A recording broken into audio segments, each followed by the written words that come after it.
I want to share with you 5 cute stages of the spiritual awakening process. And this this is simply a template that I've identified. It's a personal template.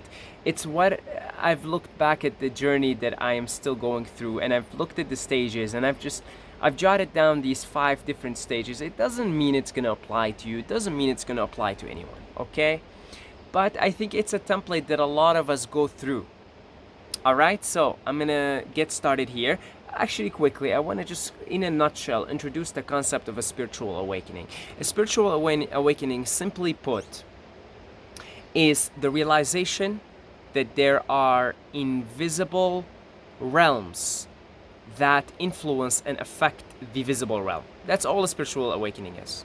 Okay, you wake up, you start to realize, okay, there are things that I'm not hearing, things that I'm not seeing, things that I'm not smelling, things that I'm not touching with my physical senses that are directly influencing the course of this visible existence that I am perceiving with my 5 physical senses. In a nutshell, that's a spiritual awakening. Okay? So, here it goes, the 5 stages. Stage number 1, suspicion.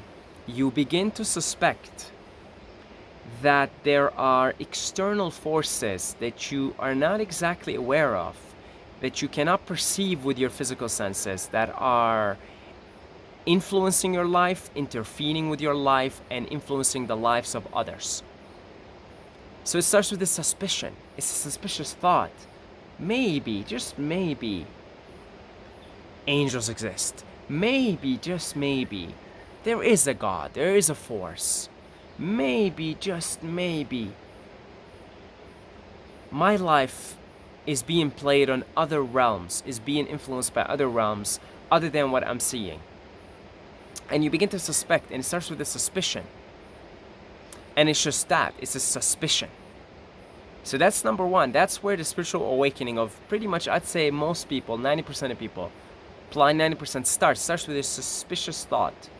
And that could be triggered by an event that happened to you, something weird, something unusual, something that pierces your logical understanding of the world. And then you start to suspect. Now, when you start to suspect, that's when stage 2 kicks in, which is magic. Okay? When you start to suspect, magic comes in.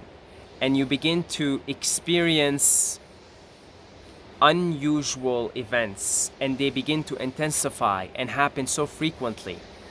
And we say, you can begin to even experience miracles. I've experienced personal miracles. To a logical person, they would try to explain it away as coincidence. They would try to explain it away as bias. They would try to explain it as away as many things, and I understand. Right? I understand. I'm like everyone else. I grew up in a very logical world. Everything is logical to me. But I cannot dismiss some of the personal miracles that have happened to me. I've spoken about them in previous videos. We don't have time to talk about them here. But you begin to experience magic. You begin to experience personal miracles. I'll give you like examples here. Not necessarily miracles, but just unusual things. Let's say you think of a rainbow. Like you haven't seen a rainbow in like 5 years. You haven't even thought of a rainbow, and suddenly you think of a rainbow in your head. Wow, rainbows, cool, cool. Or you might think, it would be nice to see one, and then tomorrow, the next day, you wake up, and you look, and there is a rainbow. Now that's just a small thing. I'm not even saying that's a miracle. That's what we refer to as coincidence or synchronicity. But these types of things, in the second stage of a spiritual awakening, become a regular occurrence in your life. You need a job, and then within like a few days, you get a message by a friend of yours. By the way, my friend needs this. I thought you have that skill. Would you be interested to talk to my friend about this? And next thing you know, 2 days later, you have an interview and you get a job. Things like that. What I'm trying to say is, in the second stage of a spiritual awakening, and again, this is my template, just my journey. Some of you guys might resonate in this order of events, or maybe in different order, but really your life just becomes this continuous stream of magic, synchronicities, and miracles. Okay, and that is that is a really beautiful part of the spiritual awakening, really. And then that leads to stage number three, because your life is a stream of magic, is a stream of miracles, is a stream of synchronicities. You start to live up on the clouds, like permanently. You're like, all right, that's it. I'm leaving this 3D world into the 5D world, right? These are terminologies common amongst the love and light people, right? I've now crossed over to the 5D world, and I am living up the clouds. And you start to, awaken to the power of your mind, and you start to say, well, you know what? It doesn't matter what I eat. I'll eat whatever, because I, with my mind power, I transmute it. So you don't care, you eat whatever, you eat McDonald's, you eat whatever. You're like, these things do not affect me due to the power of my mind, because in the second stage, when you're living constantly in the magic, you realize how much your mind influences the physical world. Your mind is the invisible world, the spiritual world, right? And it influences the visible world. And in stage three, you're just up in the clouds. Nothing 3D, quote unquote, affects you. You can eat whatever you want, it doesn't affect you. Nothing affects you anymore. You're just living high on the clouds. You don't tune into the news, you don't watch the news, you don't care, because you're in a different frequency. You're in new earth, right? You're in 5D earth, right? You're in heaven. You don't think about anything negative. You're like, cut out the negativity. You don't want to hear anything negative. You're just only in positivity. You're only being exposed to positive things, positive thoughts, positive mindset. You're listening to Bob Marley. You're just on cloud, what do they call it? On cloud 9. You're just living up high in the clouds, 24/7. You stay away from negative people. You stay away from negativity. And yeah, you're just like having a blast on cloud 9, right? Just living up high in the clouds. All right. That's nice. And by the way, each one of these stages can last however long it lasts. It's different for different people. You could be in the suspicion phase, the stage 1, for years, or just for a couple of months before you're ready to move on to step 2, which is the magic and the synchronicities, which can also last for months, years, weeks. I don't know. It's different for everybody, right? And you could be living up the clouds now for also same thing. Years, weeks, months, who knows, right? Then, stage 4, the fall, the slump, the dark night of the soul.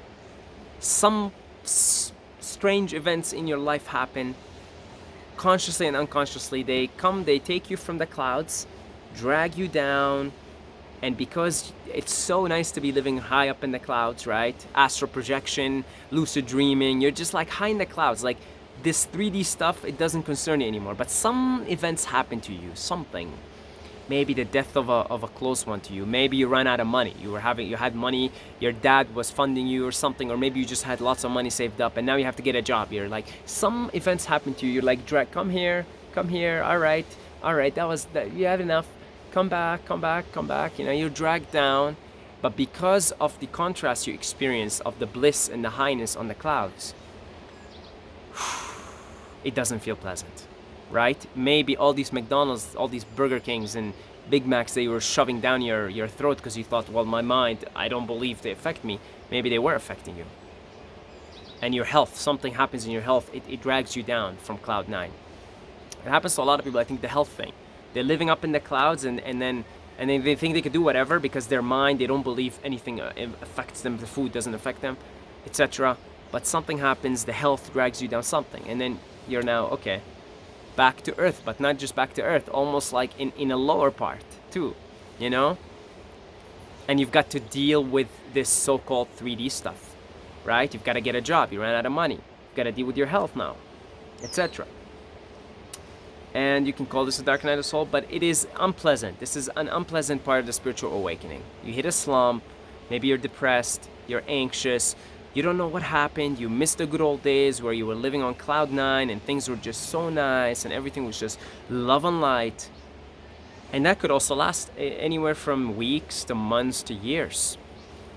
You see? Dark night of the soul. And you don't know why. You try all the things you used to do before to get you living on the clouds. It's not working anymore. It's not working. You've got to face this new reality now. You've got to in a way come back to earth. and you've got to deal with what you got to deal with. You know, it happened to, you know what happened to, it happened to the hippies. I actually watched a documentary yesterday on this hippie group, hippie community in the 70s, in the psychedelic pre-60s, the psychedelic phase. They had all these communes pop up everywhere. And all these people lived in this commune and they were high up in the clouds. They actually went through the same phase that I'm telling you here. They were high up in the clouds, doing rituals every day, being high on bliss and meditating like hours on hours and doing these crazy dances and blah, blah, blah. And their commune dissolved for, again, they got dragged down and everybody had to go get a job, and they interviewed everybody. Everybody was like, yep, it was tough. You know, it was rough. It was a rough thing. After I had to go get a job, I had to face the real world. I had to do this. I had to go back to my parents. I had to face this world. Anyway, it seems like it's a tendency that happens to a lot of us when we go live on the clouds. And everything that I'm telling you here, by the way, it's things I've gone through. I created the template based on my own journey, okay? But it seems like it's relevant, and a lot of other people can resonate with it. Stage number 5. Balance. You find your balance in the world, and that could be so different for each one of us. Okay, that really can be drastically different. Okay, someone's balance could be to go back in the corporate world and work and still maintain their meditation practices and all the other things. Someone else's balance could be living off grid. That's their balance. So they're still somewhat away from the standard socioeconomic matrix. But you have to find your balance, and in that balance you do feel balanced. You do feel harmonized. You do feel like, okay, my basic stuff's taken care of, my money stuff's taken care of, my relationships with others are taken care of. I can relate to the average person, yet I can relate to those higher worlds.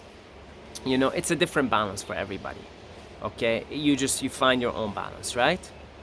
Again, don't take someone else's definition of balance and say, oh, that's what balance looks like, so I'm gonna do that too. All right, so I think it's pretty interesting, these 5 stages, yeah? So if you resonate with this, if you like this video right now, hit that like button and subscribe if you're not subscribed, and I'll see you in the next video.